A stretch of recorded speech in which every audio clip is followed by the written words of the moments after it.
অনাই তো বিগত যে 21 দিন আগে নিখোঁজ হয়। নিখোঁজ হওয়ার পরে আমরা তো অনেকভাবে তদন্ত করছি, পুলিশ দেই করছি, খোঁজ খবর করাইছি, কোনো কিছু পাই নাই আমরা। তারপর জাহিদকে করা হয়েছে, জিডির ভিত্তিতে ধরা হয়েছে, ছেড়ে দেয়। এরপরে যখন কোর্টে মামলা করা হয়েছে, তারপরে জাহিদ অ্যারেস্ট করা হয়। অ্যারেস্ট করার পরে এই যে আজকে 21 দিন পরে আজকে যে তাও তো আমাদের পরিবারের কেউ সিদের বাড়ির পাশ থেকে, তার পারিবারিক কবরস্থান থেকে লাশটা পাওয়া গেছে।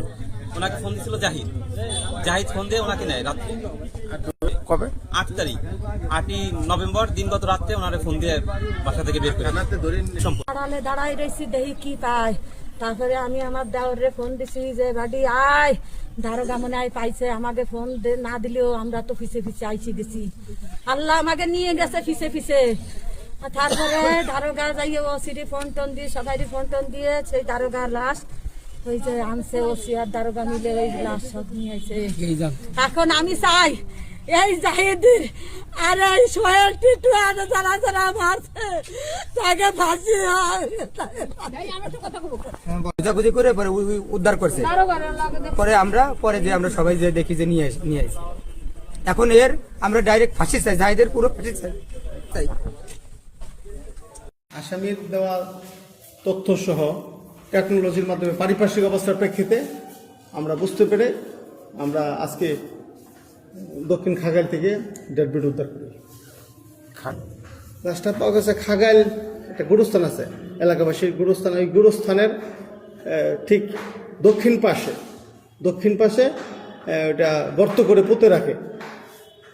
ওইখান থেকে আমরা আমাদের তথ্যের ভিত্তিতে, টেকনোলজির সহায়তায় এবং আমাদের সাক্ষী প্রমাণের ভিত্তিতে আমরা ওইখান থেকে ডেড বডি উদ্ধার করি এবং ডেড বডি শনাক্ত হয়। গত 8/11/2025 তারিখ নিখোঁজ মিজানুর রহমানের স্ত্রী তার আবেদনের প্রেক্ষিতে আমরা একটা নিখোঁজ জিডি করি। নিখোঁজ জিডির কাজ করতে গিয়ে আমরা বুঝতে পারি যে এটা অপহরণ হয়েছে। পরবর্তীতে আমরা মামলা রেকর্ড করি। মামলা রেকর্ড করে আমরা কাজকর্ম শুরু করি।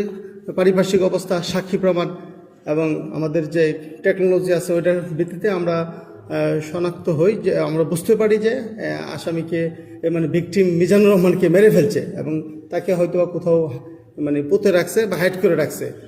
দীর্ঘ তদন্ত শেষে আমরা আজকে বিকেলবেলা দক্ষিণ খাগাইল কবরস্থানের দক্ষিণ পাশ থেকে মাটির নিচে থেকে আমরা তাকে উদ্ধার করি এবং আমরা নিশ্চিত হই যে এটা ভিকটিম, আমাদের যে নিখোঁজ জিডির যে ভিকটিম ছিল মিজানুর রহমান, পরবর্তীতে মামলা হয় সেই ভিকটিমের মৃতদেহ।